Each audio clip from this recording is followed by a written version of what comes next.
Hi, ladies and gentlemen. Greeting and salutations. This is Rasha Botros, the nurse practitioner student at ECPI University. I am sure that everyone here, including myself, has suffered from losing loved ones from cancer. As I have worked for a pulmonologist for almost 10 years, I have been concerned lately with the tremendous increase of diagnosing of lung cancer in women. Sadly, they are in late stage and surprisingly, they are non-smokers. The purpose of my policy program is to conduct a study to evaluate and make recommendations for the accelerations of research on women and lung cancer, greater access to preventive services, and strategic public awareness and education campaign. This topic is a hot topic. First, we have to be proactive toward this issue.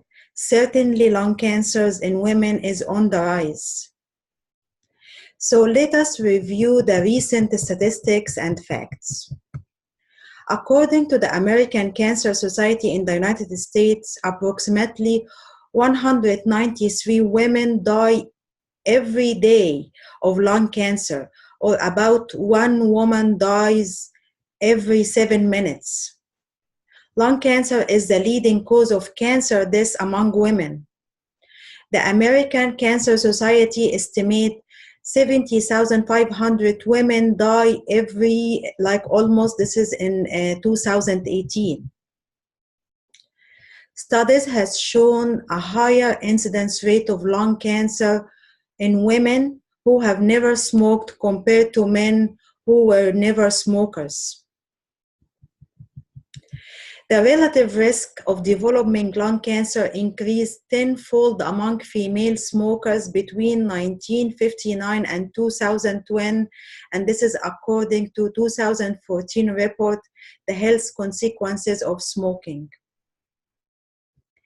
A Government Accountability Office report published in October 2015 called for National Institutes of Health to do more in evaluating gender differences in research.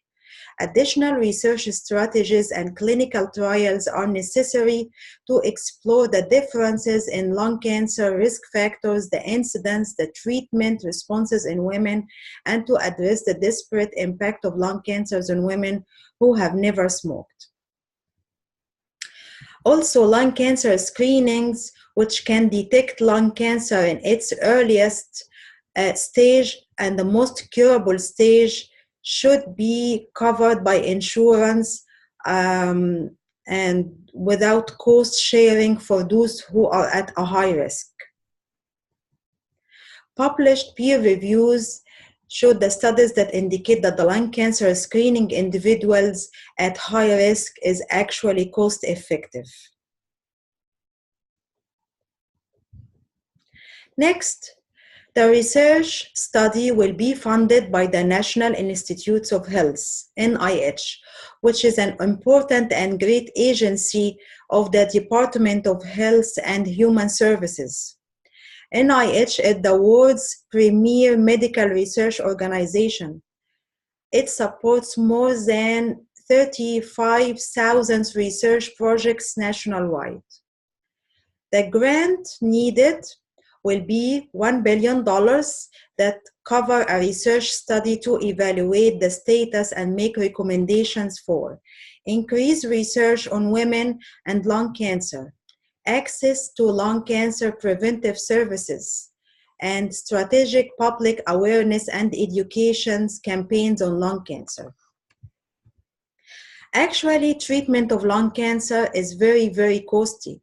So if we review the recent studies by the Midgens 2018, it reports the average cost of lung cancer treatment in the United States.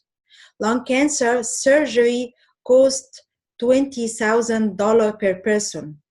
Chemotherapy treatment costs between $13,000 and $30,000 per person. Radiotherapy, it costs 12,000 to 30,000 per person. Finally, how to maximize the economic returns on this project, which is federally funded. Certainly, some of the answers have to do with more conventional areas of economic policy, like tax incentives, regulatory procedures, and patent law.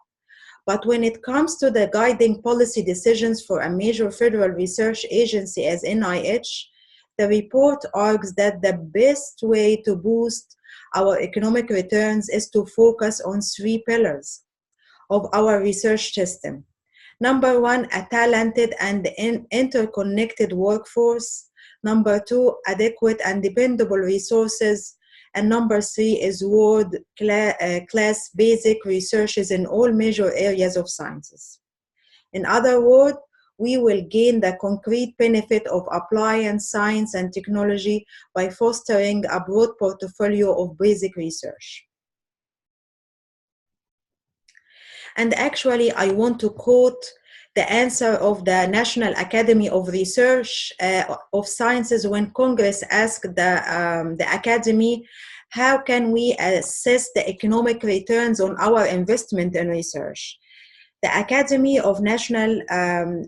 National Academy of Sciences answered back, and their answers, they said, if you care about the economic returns of research, don't focus too much on the economic returns of research. Focus instead on the cultivating a world-class basic research community, and the economic returns will come. The content of the study. It shall include a review and comprehensive report. But the most important thing I will focus on is the recommendations.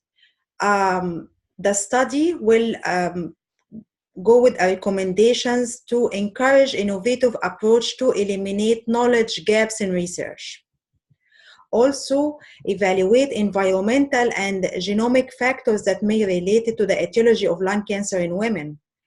Foster advances in imaging technology to improve risk assessment, diagnosis, treatment, and simultaneous applications of other preventive services. One of the most important recommendations also from the study research is the development of national lung screening strategy with sufficient information, and this should be available for all people who are at high risk, especially among underserved population. Recommendations for the development of national public educations and awareness campaign on women and lung cancer, and the importance of early detections of lung cancer. So the bottom line, actually, the diagnosis of lung cancer in women is increasing. As we mentioned before, like there is 1 woman dies every 7 minutes. We should get all the support to focus on preventive measures, screening tests, and raising the public awareness and promoting a healthy lifestyle. We spend an abundant amount of money on the treatment of lung cancer, which is mostly palliative. So using the federal funds to support this research is the real investment. It is wise to focus on the preventive measures and the screening parameters to catch it in the very early stage. Certainly, this way is cost-effective and life-saving. Thank you.